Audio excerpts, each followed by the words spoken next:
Sandeep Sengupta. I'm the Global Policy Lead for Climate Change at IUCN, which is the International Union for Conservation of Nature. And it's a real pleasure for me to invite you all to this session to discuss this important topic. Today's session is, of course, as you can see, focusing on the topic of advancing integrity, biodiversity, and innovation in Article 6 implementation. We are gathered here today in the very beautiful city of Belém to discuss how carbon markets, when done right, can become powerful engines of both climate mitigation and nature conservation. Article 6 of the Paris Agreement offers a unique opportunity to potentially unlock international cooperation and mobilize financing for high-impact climate solutions. But to truly deliver it, and this is important, it is necessary to ensure integrity, equity, and that biodiversity are not only kept as promises, but they must be embedded in the core of implementation. So in today's session, we will focus on how robust national systems and credible voluntary standards can safeguard environmental and social outcomes, while catalyzing, of course, private sector engagement. We are extremely proud, of course, to showcase the WALD Innovation Facility, which is a pioneering initiative implemented by IUCN, supported by the German government BMZ through the German Development Bank KfW, which channels private finance into nature-based carbon projects that are measurable, equitable, and transformative. So today we are honored to have together with us leaders from governments, project development, and the private sector to share insights, challenges, and bold ideas on how we can make this work. Together, we will explore how governance frameworks, innovative finance, and strategic partnerships can converge to accelerate a just and nature-positive transition. So thank you all once again for joining us in today's session. And we are really honored today to have with us as a keynote speaker His Excellency Mr. Hanif Faisal Nurofik, who is the Minister of Environment and Forestry of Indonesia. Minister Nurofik has served as the Minister of Environment of Indonesia since 2024, bringing over 2 decades of expertise in forestry and environmental governance. His distinguished career includes leadership roles such as the Director General of Forestry Planning and Environmental Management and Secretary of the Directorate General for Forestry Planning and Environmental Governance within the Ministry of Environment and Forestry. In his current capacity as minister, he has defined the government's broader strategy to build an inclusive and transparent carbon market and has signed contracts with key international players on carbon markets such as Vera and Gold Standard, which currently allow access to nature and tech-based methodologies. Several projects are also currently being prepared by Indonesia for inclusion under the Paris Agreement Article 6 framework, including 14 projects under Article 6.4 and 60 collaborative projects with Japan and others under Article 6.2.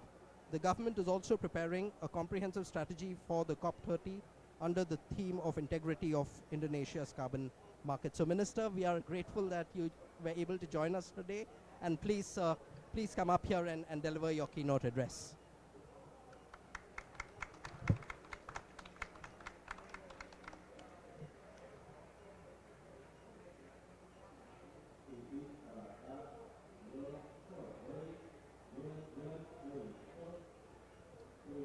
Thank you. Excellency, distinguished delegates, colleagues, ladies and gentlemen. It is an honor to me to join you today at the important forum organized by IUCN and the WALD Facility, focusing on health integrity, biodiversity, and innovation can be more effectively integrated in the implementation of the Article 6 of the Paris Agreement. In implementing Article 6, Indonesia has renewed a carbon governance with presidential decree number 110 of 2025, aiming at the high integrity carbon credit, while enabling us to connect and work with sectoral governance policy and various carbon scheme, including NDC implementation, carbon certificate, and ITMOS, Indonesia Carbon Exchange and voluntary carbon market, carbon registry methodologies, validation, and verification bodies are already in operation. We will develop more capacity and function of the carbon governance and supporting system. Indonesia believes that the transition towards low carbon and climate resilient development must also deliver nature a positive outcome. The implementation of Article 6 provides not only pathway for cooperation on emission reduction, but also a unique opportunity to advance biodiversity conservation and community well-being. The guidance under Article 6 emphasizes high environmental integrity, transparency, and sustainable development co-benefit. This principle resonates strongly with the goals of the Kunming-Montreal Global Biodiversity Framework (KMGBF), particularly Target 19, which call for increasing resources and innovative mechanisms to support biodiversity action, and Target X, which seek to align climate change mitigation and adaptation with biodiversity and ecosystem integrity. By aligning Article 6 implementation with the KMGBF, we can ensure that carbon market and corporation approaches also deliver measurable biodiversity gain, while empowering local communities as stewards of both carbon and nature. Under the Convention of Biodiversity (CBD), Indonesia has published Indonesia Biodiversity Strategic Action Plan (IPSAP), as we are currently developing operational instrument, supporting system and financing scheme for IPSAP implementation. We are also preparing ways to align and synergize our policy, instrument, program, and work plan on the ground for optimizing the benefit of carbon and biodiversity value for communities and nature. Dear colleagues, Indonesia has been advancing several initiatives on the ground that demonstrate the synergy between carbon, biodiversity, and community benefit.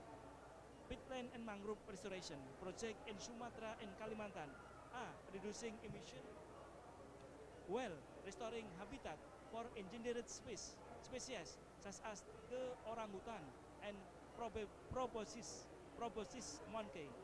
The carbon-rich mangrove ecosystem in Papua and North Kalimantan are being integrated into blue carbon projects that also support fisheries and coastal livelihood.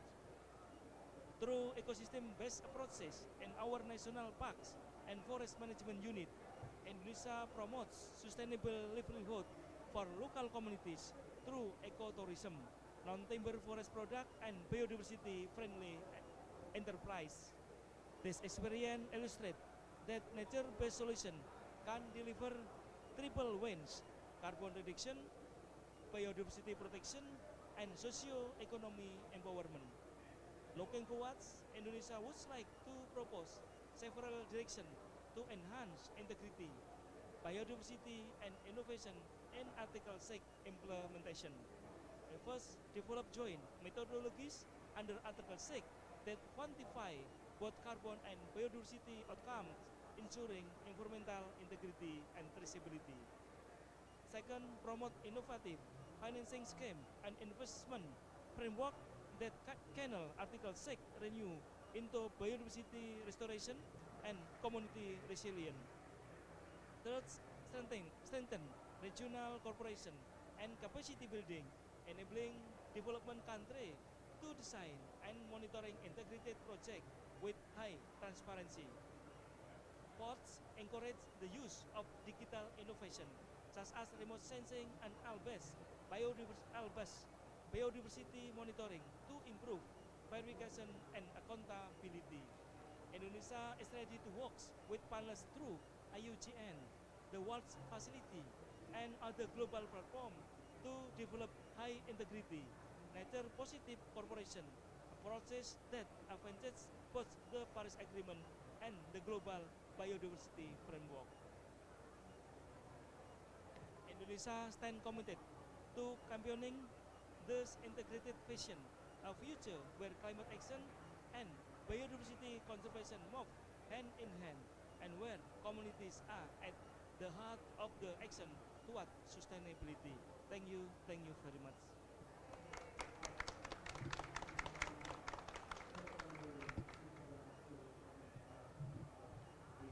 Minister Nurofik, thank you so much for that inspiring keynote address, and you have really helped to set the tone for this session, and we are very appreciative of Indonesia's leadership on this important topic. So without any further ado, we will now move on to the expert panel discussion that we have for this session.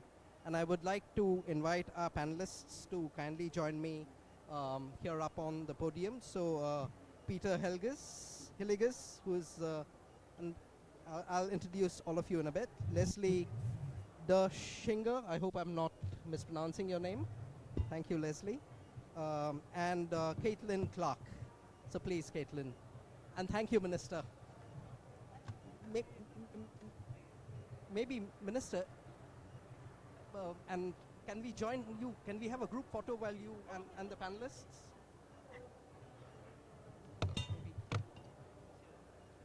And please join us. Yeah.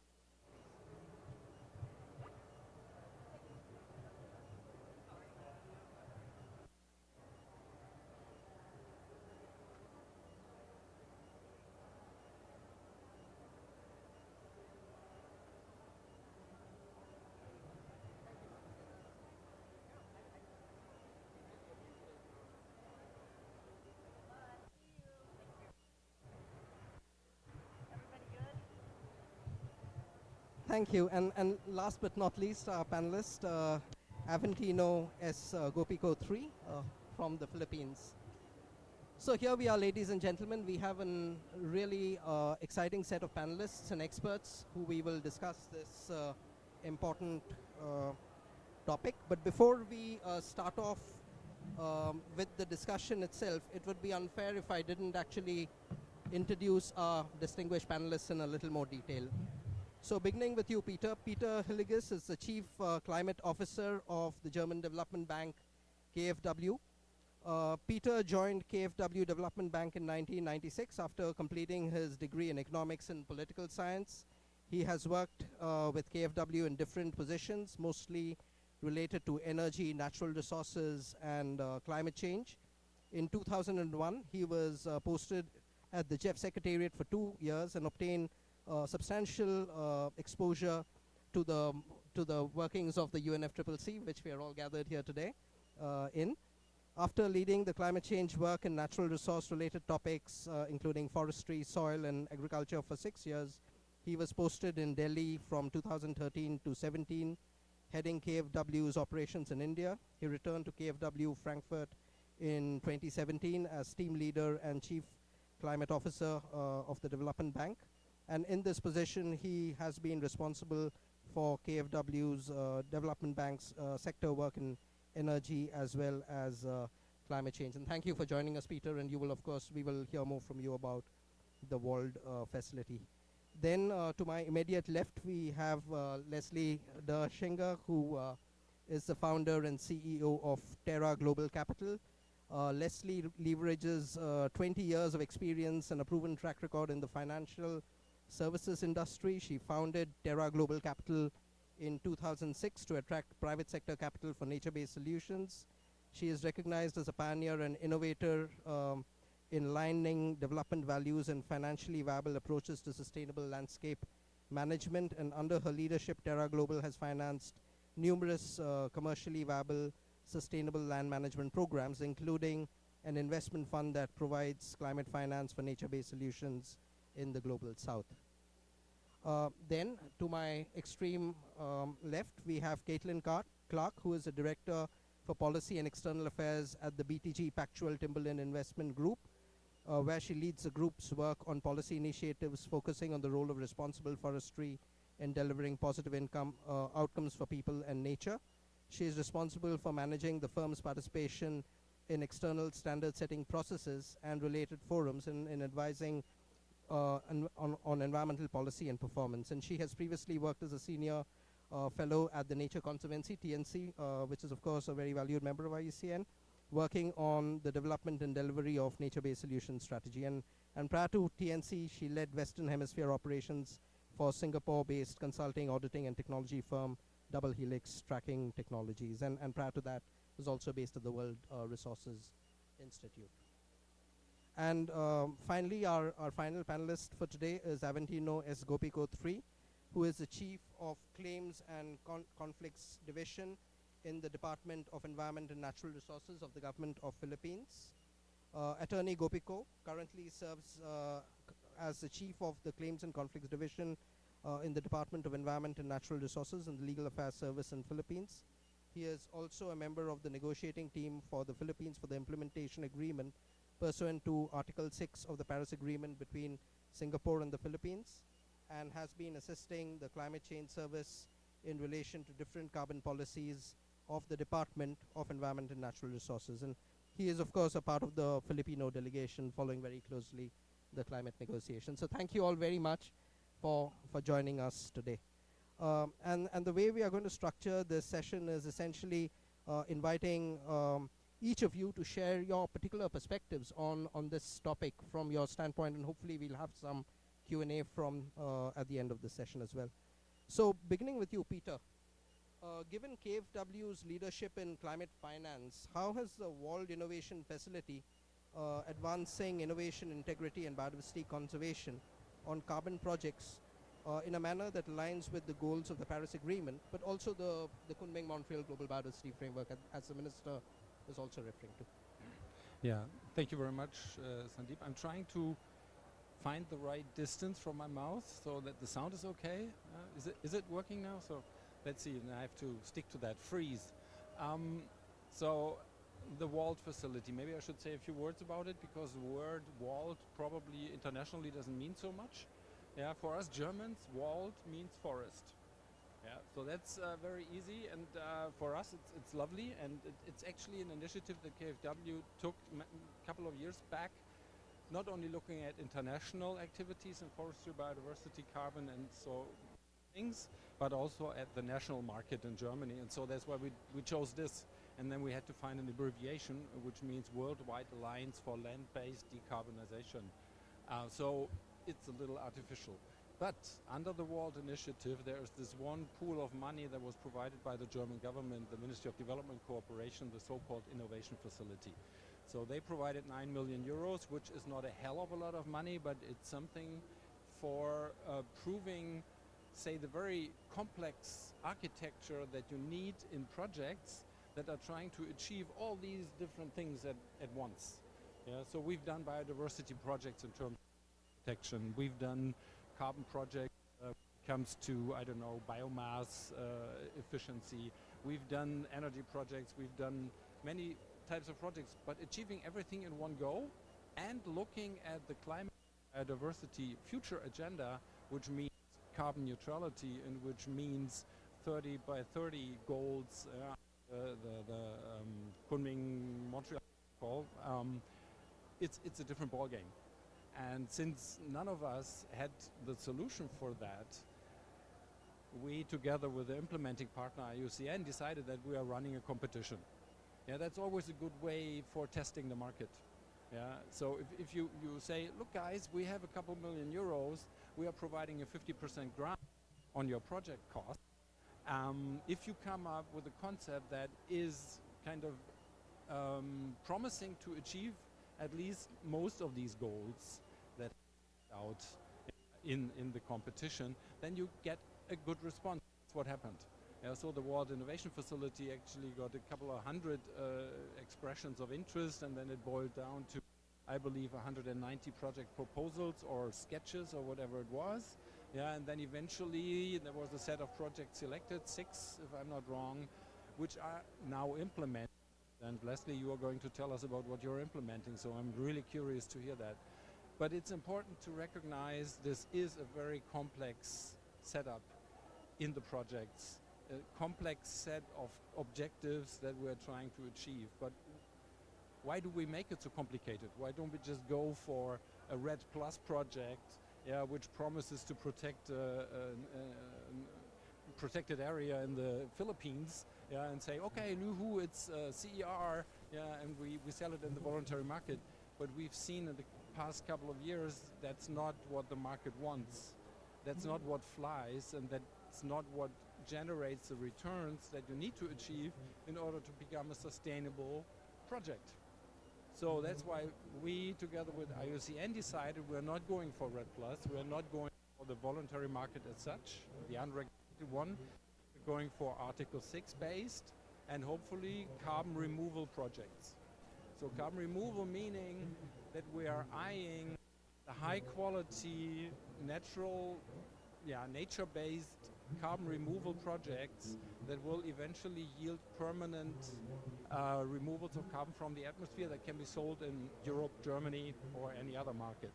And I would also like, maybe finally saying that, hint at the European community, the European Commission that is now trying to operationalize the 2040 target for the European Union, 90% reduction in CO2 or greenhouse gas emissions, with a 5% share of international certificates.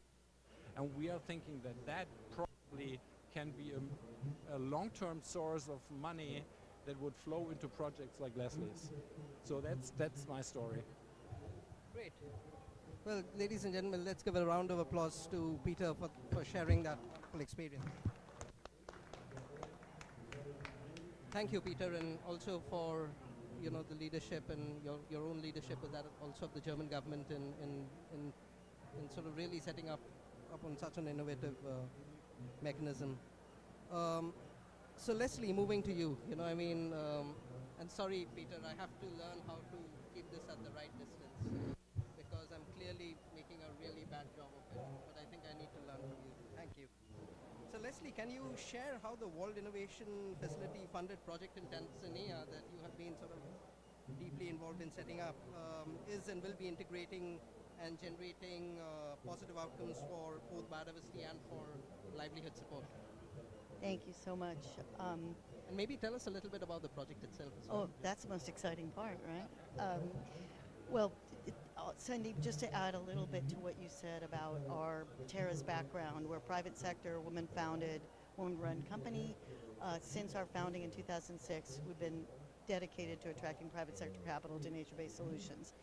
And we have both an in-house technical team that does greenhouse gas impact quantification, but we also have an investment team that looks to deploy private sector capital and also leveraging blended sources of finance like the WALD Innovation Facility is. So that kind of brought us around to that. The background of the project that the WALD Innovation Facility funded was Terra Global had been working in Zanzibar for a number of years getting ready a jurisdictional RED program there, working with community forest groups through an association that represented those.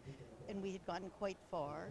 And when the market standards changed over the last couple of years, where we had to go to jurisdictional accounting, we were quite prepared to do that, but we were delayed by convincing the government that they needed to have a jurisdictional baseline. So we're still working with the government. We're still hopeful. We even got an IUCN grant to help the RED project be bankable. So we were able to continue to work with the community groups. But when the WALD Innovation opportunity came up, we looked at what we were doing in the RED program for restoration, which was tiny, tiny, tiny. And we thought that it was an opportunity to scale that and even sort of leapfrog if we were able to secure the funds, because we have no idea how long it's going to take to actually kick off the RED program. So the program is in Zanzibar, which from a implementation and carbon law standpoint, and legal standpoint, it's a semi-autonomous region. But when it comes to linking in with any kind of Article 6, any corresponding adjustments, it goes back to Tanzania because Zanzibar isn't recognized as a UNFCCC country. So what's great about it, though, is we were able to leverage the relationships we had with 54 community groups, of which 16 had areas that were eligible for both mangrove and coral rag restoration. And for those who know those systems, the coral rag and mangrove systems are ecologically and hydrologically connected. So we were able to identify areas within the community forestry areas that needed restoration and could be done so within the scale of the roughly €1 million with a 25% match that WALD had. So to talk a little bit about exactly what we're doing, which I think is a good indication of how it integrates both communities and biodiversity and climate finance and potentially innovative finance, is that we are restoring 760 hectares of mangrove and about 2,600 of coral rag. So the program's initial funded, WALD funded, is about close to 3,700 hectares. And in addition to the restoration, which is all community-led, there's also community patrolling, both for protection of forests as well as biodiversity monitoring. There's diversified incomes from vegetable production. We have a couple of there's a women's program for seaweed production, a youth one for poultry, and then we're also expanding some beekeeping that's done there. So integrated within the restoration are a whole host of livelihood activities that we're able to finance initially with the funds from WALD. And just to finish up on the last 2 points, I mean, the restoration obviously puts back forests that were there at one point and not, so that really does support the biodiversity. And just in our initial evaluation of the biodiversity, first off, there's a ton of endemic species in Zanzibar, and then there's 6 endangered species based on the IUCN. So it's quite important to restore those. And from a carbon perspective, we'll be using the 2 different methodologies under VERA. One is VM47 for restoration, which will apply to the coral rag, and the other one is VM33, which is for mangrove restoration. And we'll be adding to that a standard called the Climate Community and Biodiversity Standard, which will monitor both the community benefits and the biodiversity, of which we expect to get what's called triple gold. So adaptation gold, community gold, and biodiversity gold. It could be, this isn't part of our plan, but Terra's piloting in one of our projects in Mexico, a biodiversity crediting that's coming under the VERA SD Vista nature framework. So it's possible that that could also be layered on for stacked credits as opposed to sort of a tagged credit. And the climate finance part will be done through VERA listing, and that'll require another gap funding at the end of the grant of about $300,000 to $500,000 US. And at that point, the project will be ready to issue credits, and it should generate, even the 7,000 will generate about 20 million in carbon revenue that is for the communities that are participating in this program. So that's a long story, but I hope it gave some exciting examples. We're extremely thrilled to have received this grant, and it's fabulous to be. I didn't know the numbers were like that. 190, we're 6 of 190. Thank you, guys. Please join me in thanking Leslie for sharing that great experience. Thank you so much, Leslie. And indeed, 6 out of 190 is not a easy benchmark to replicate for others, so it's really good. Let me now turn to Caitlin. Caitlin, as a major private sector investor in forest landscapes, how is the BTG Factual Timberland Investment Group aligning its strategies with the integrity standards and the biodiversity goals that are reflected in initiatives like the WALD Innovation Facility? And also, what do you think meaningful private sector leadership looks like in delivering high-quality carbon projects under Article 6? Thank you. It's a good distance? Okay, great. I'll try and stick here too.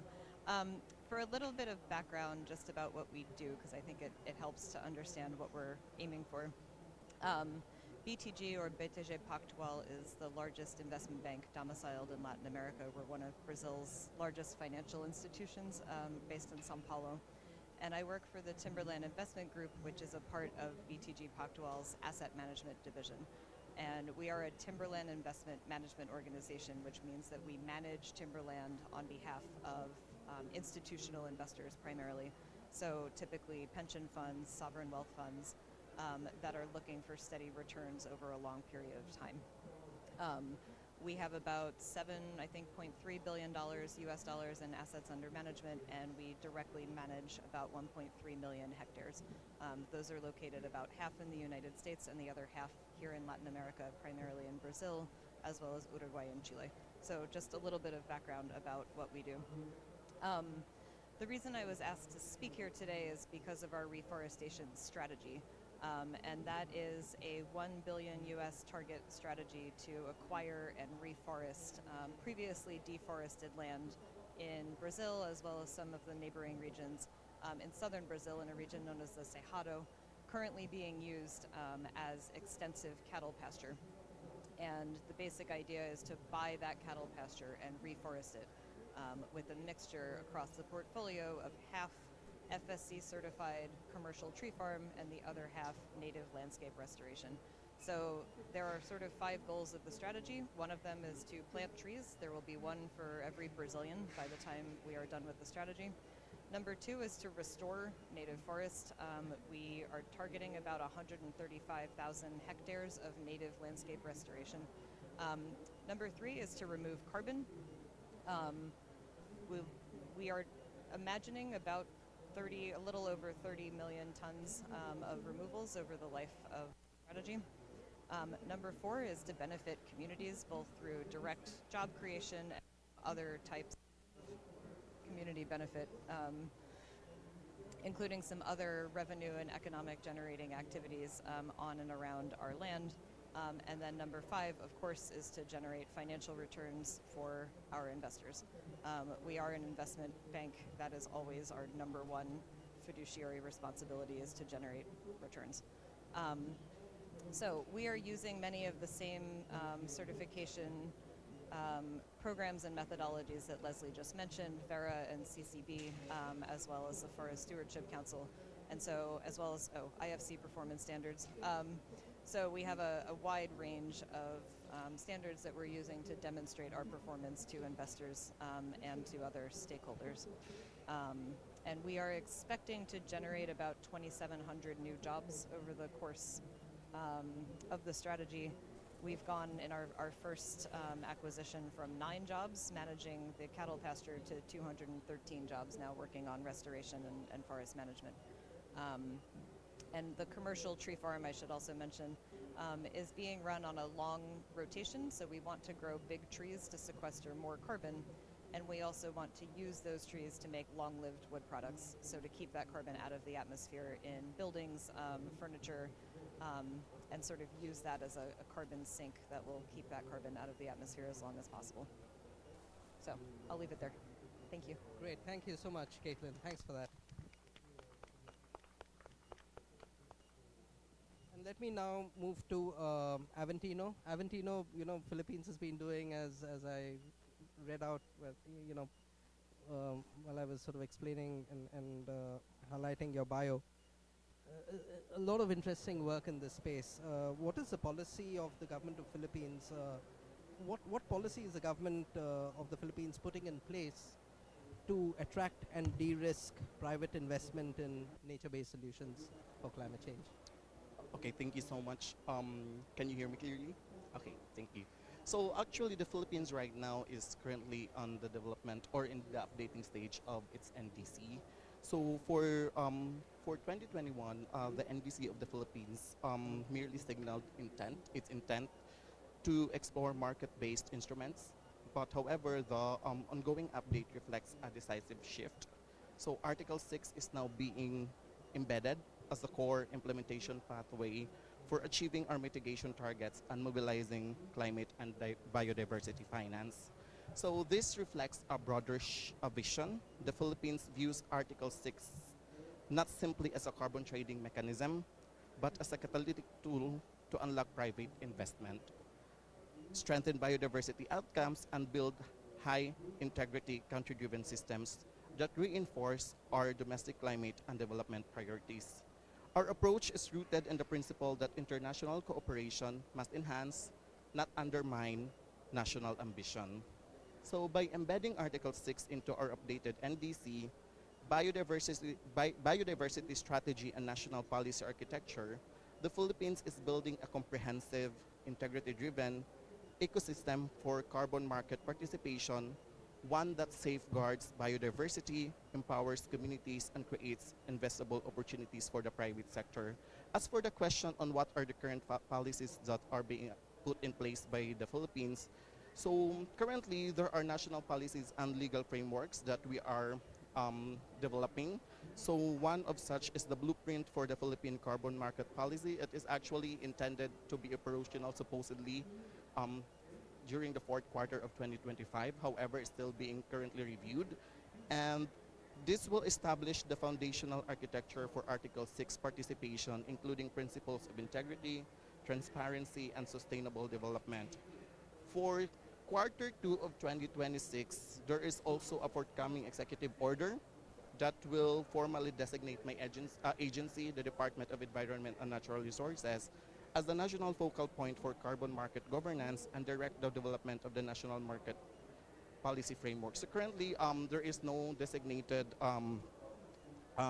national focal point for carbon market in the Philippines, so that will be addressed by the executive order, which will be operational hopefully by second quarter of 2026. So we are also currently developing several administrative orders, such as the guidelines for establishing, managing, and monitoring forest carbon projects in forest lands, protected areas, and ancestral domains.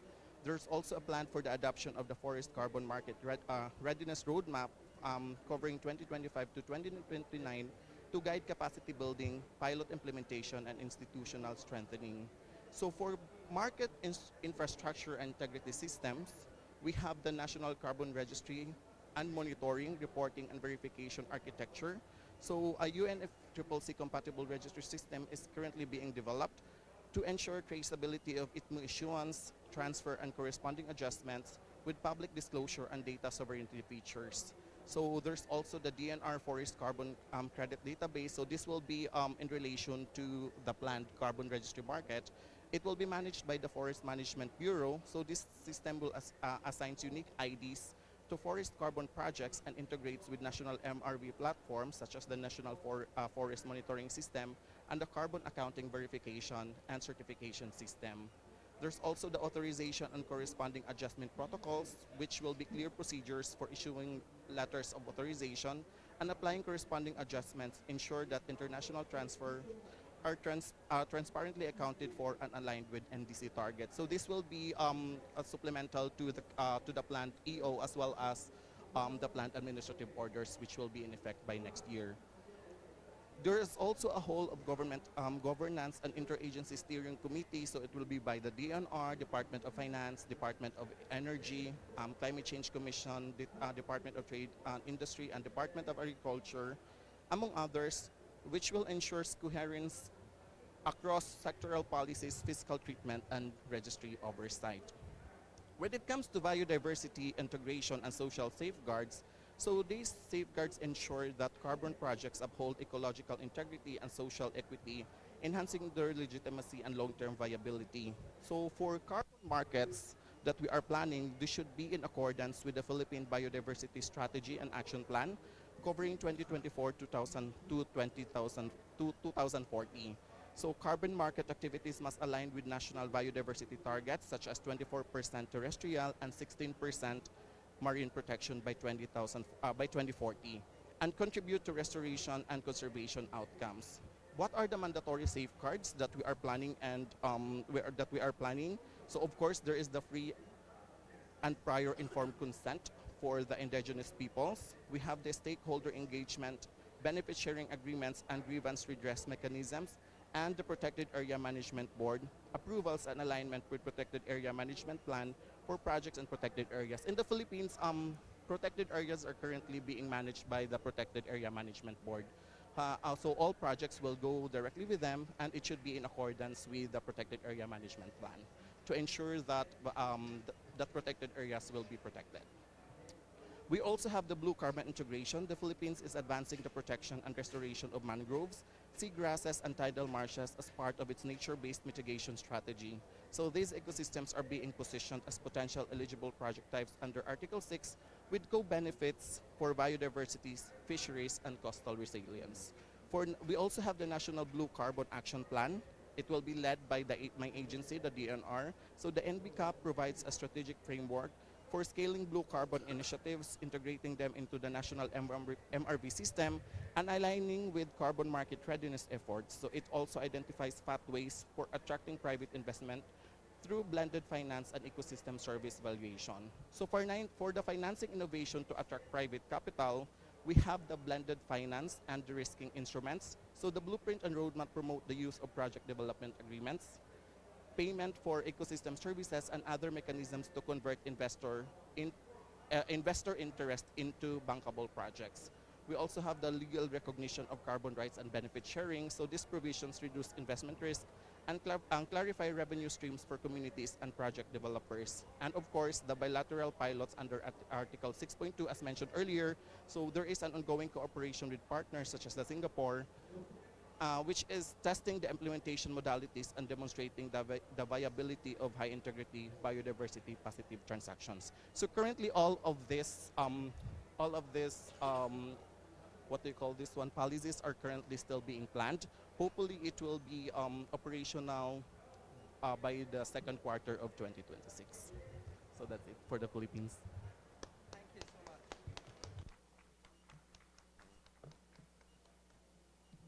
Thank you so much, Aventino, for being so comprehensive in your explanation of what Philippines is doing in the policy space on this topic. Yeah, it is very advanced. So we have, I think, about a little less than 10 minutes. So hopefully we'll be able to squeeze in some questions from the audience. And I can already see a hand going up. So we might want to collect a few and then direct it towards our eminent panelists. Oh, I'm so sorry. I think my hand-mouth ratio needs to be really fixed.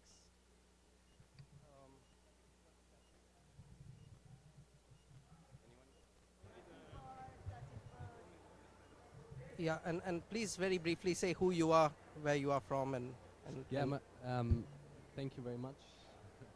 My name is Simon Pfluger. I'm an expert for international Article 6 carbon markets at the sustainable finance think tank Climate and Company.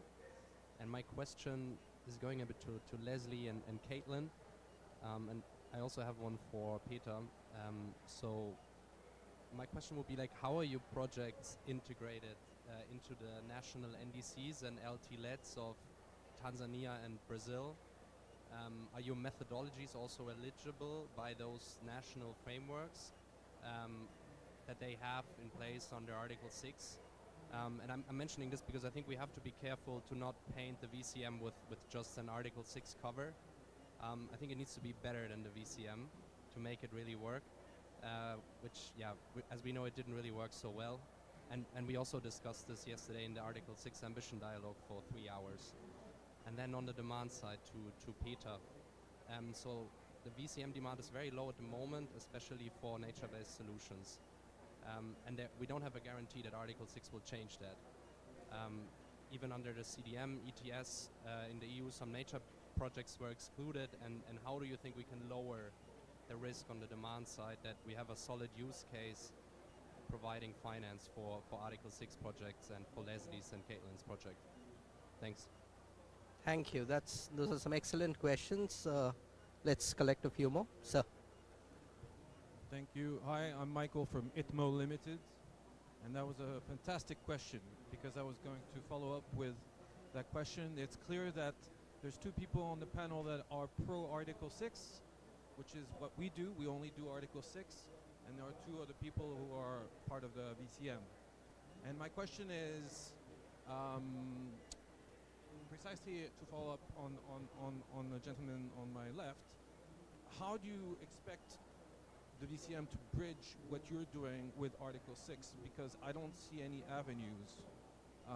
You would have to follow all the articles from the Paris Agreement.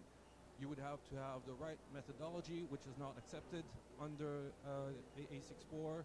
etc. I can go on and on and on. We had a big announcement on Friday of the largest Article 6 trade with Deutsche Bank at the Leaders Summit with the President of Honduras and the President of Suriname.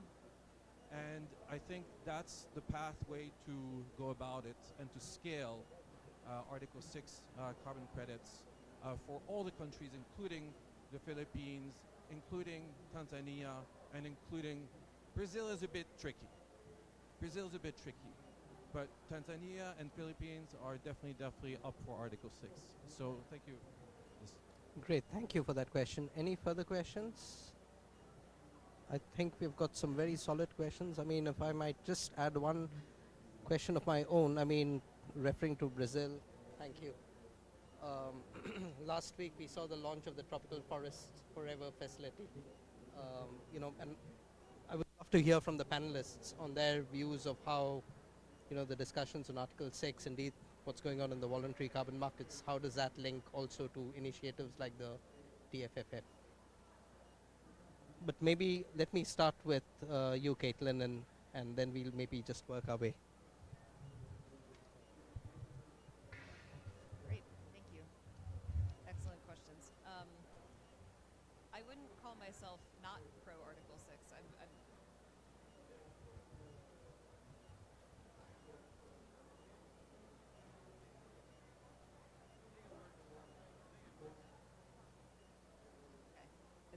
Is that better? You can hear me. Okay, great. So I'm very pro Article 6. It's just that we have not developed any of our work in that context, right?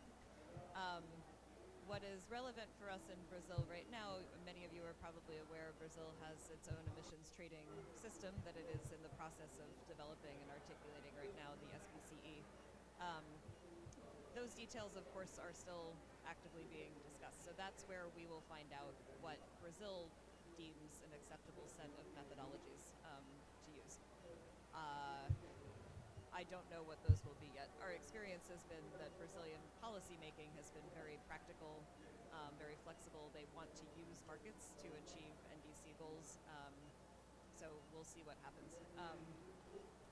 And then I think your question about the Tropical Forest Finance Facility, if it works, and I hope it does, and we've been following it closely, it will solve one of the major problems that the markets have not been able to, which is what you do with high forest, low deforestation countries that RED can't really touch because there's no alternative case for that. So following it closely, I think it's a really interesting idea. Peter? Shall I just continue? Yeah. Okay. Demand side risk. Good question. I mean, we've been looking at carbon markets for the past maybe 3 years. Looking at all the deals that did not happen, that fell apart, all the reputational topics, and eventually, I must say, at KfW Development Bank, we decided that we would go for the carbon dioxide removal market, that we would go for stuff that's going to be regulated by an official entity, not by a voluntary entity, which is business driven instead of, say, the EU Commission. I'm really a strong believer in the capabilities of the EU Commission. I don't know if there's anyone here who is working for this institution, but I really believe that they can make a difference. And that they have regulated the market and they will be able to actually define all the issues around permanent carbon dioxide removals and make them tradable and establish a market which is not, say, a pilot-based market, but is a real volume market. So that's my hope. We have some discussion with German industry who is interested in actually seeing what they can benefit, how they can benefit from international projects, and that's the feedback we're getting. They want something that is reliable, that is long-term, that they can that they can buy in now and trade again in 2035 or 2040, and that there will be a market. So that's what we are looking at. Deutsche Bank deal, I actually didn't hear about it, so I have to research that, what they are up to. They have a full day tomorrow about private financing and forest degradation and RED and all these things, so probably they're going to sell that deal again over there. Okay, good. So I want to hear from you what's in there. And linked to TFFF, I'm actually not sure what you're up to. I mean, I know TFFF, of course, it's about compensation, about a permanent cash flow, and then makes a lot of sense to establish a mechanism like that. But how to link it to Article 6 and certified emission reductions, I'm not so sure. I'm pretty hesitant to answer. So I'll just make a point that I think drawing up sides of whether someone is supporting VCM or Article 6 at this point in our evolution is not helpful. We are here to help countries navigate the options they have for climate finance, and to be able to do that through voluntary markets or Article 6. There's not a clear pathway yet for restoration in Article 6, but there could be. Again, and so one of the things we like and don't like about the WALD facility is it's German funded, and so there is an obligation within the grant agreement to seek out the ability to get corresponding adjustments. Now we sell high quality restoration credits to a whole host of buyers for decarbonization that do not require that, but we do need to continue to push the envelope. So, our position is the more pools of demand a country and the communities within the country can access, the better, with the level of integrity that we all hope, regardless of whether it's a VCM, put VCM, or Article 6. So I think we can work towards the best of both worlds, particularly while the 6.4, as it relates to nature, the 6.4 rules are still being evolving and the standards are still being determined. So that's our view. And we're happy and unhappy about our WALD agreement, but it'll force us to. No, it's good. It's okay. And we have the added complication of working in Zanzibar and having to talk to the Tanzania government. So, but we're there. We're going to do what we can do to see how that proves out. Great, thanks very much. Aventino? The Philippines actually, as I currently mentioned earlier, we are still in the sorry, hello, can you hear me? So we are currently still in the developing stage of Article 6, as it was only last COP29 when we announced that we are developing the roadmap for our carbon market. So currently, for the first project that we have, or the pilot project that we have, is currently for BCM with Singapore under Article 6.2. So, however, we are not actually closing our doors for example, as regards the carbon registry. So we are thinking if we will be developing our own carbon registry, or it will be under the UNFCCC.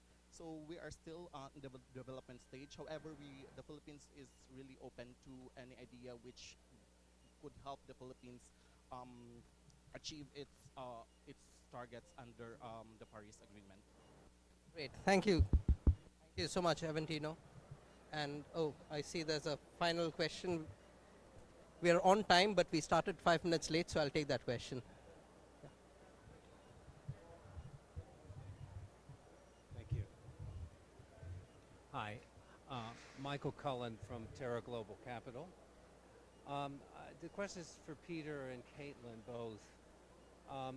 In our business, we're obviously seeing how the market is pivoting more towards removals, which is just a fact of life, which we're adjusting to. We're getting lots of solicitations from people with ARR projects, and maybe half of them actually have a good community benefit approach. Many of them are really to just restore some landscapes that may be private, but the community benefit is very limited. My question is this. Given that idea, one, that there's limited community benefits, two, the scale of what you do in an ARR project is much more limited than what we can do in a RED project. How can you look at the market and say, safety of investors in Europe, you're just going to do removals? It sounds like it's the protection of the buyers rather than for the benefits of biodiversity and the communities that really is the target. And I'm at the end of our pipeline, talking to a lot of different people in governments and all over the planet, basically. And they want to restore things, but the conservation benefits are so much bigger. I realize there's so many risks there, especially Peter from your comments, but that we want to still concentrate on those red projects because the bigger benefit and the impact is so much more significant despite the risk. So I want to ask you how you can square that kind of calculation. Thank you. Well, that may be the only one. Happily addressing that. I think it's just a question of which market segment you're looking at. I don't think that they are exclusive. Yeah, what you're saying about larger protected areas and huge community benefits and biodiversity benefits. We have a legacy landscapes fund that we have established a couple of years ago, which is rather large now. Yeah, if you compare it to the WALD Innovation Facility, I mean this is insignificant. That the other one is significant, and that looks at these benefits, but it doesn't generate any outcomes in terms of tradable outcomes. Yeah, so there was a plan initially in the Legacy Landscapes Fund to actually have something like contribution claims that companies could own, yeah, and make use of, but it didn't sell. And so that's a different market segment, and I wouldn't say it's either or. I mean, it's just a question of where you are with your activity. And here with the CDR, yeah, the removals, it's supposed to be a regulated market with a 200 euros per ton price tag, yeah, which actually mobilizes a lot of money, yeah, as compared to a contribution claim that gives you $1.20. Yeah, so it's really a different market that you're looking at, and so that would be my answer. And of course, I'm always open to revisit our analysis, but this is how we see it right now. Yeah, I mean, I think reduction claims are hugely undervalued, right? That's just the reality.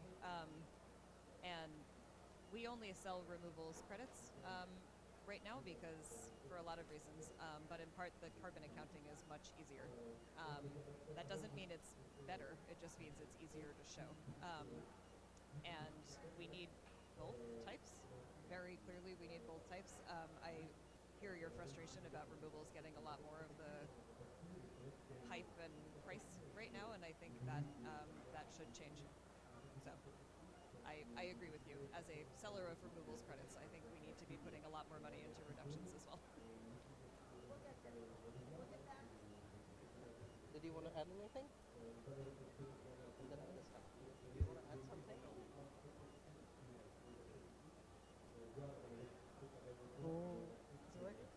And Caitlin, you know, you also, that's your business, timber, right? So, but I do think we'll get back there. You know, the damage that happened to the market and the adjustment towards jurisdictional accounting.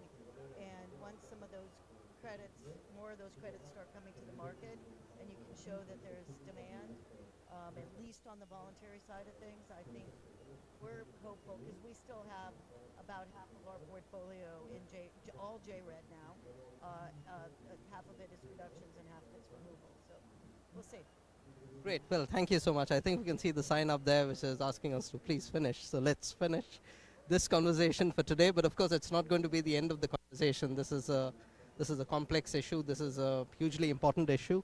But I'm really glad that we were joined today by all of you for having this rich and informative discussion. So please, ladies and gentlemen, join me in thanking our eminent panelists once again, Caitlin, Peter,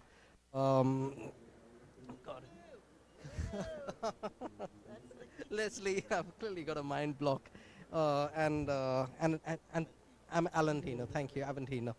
Well, thank you all very much for joining, and I have a wonderful day and a wonderful 2 weeks of COP ahead.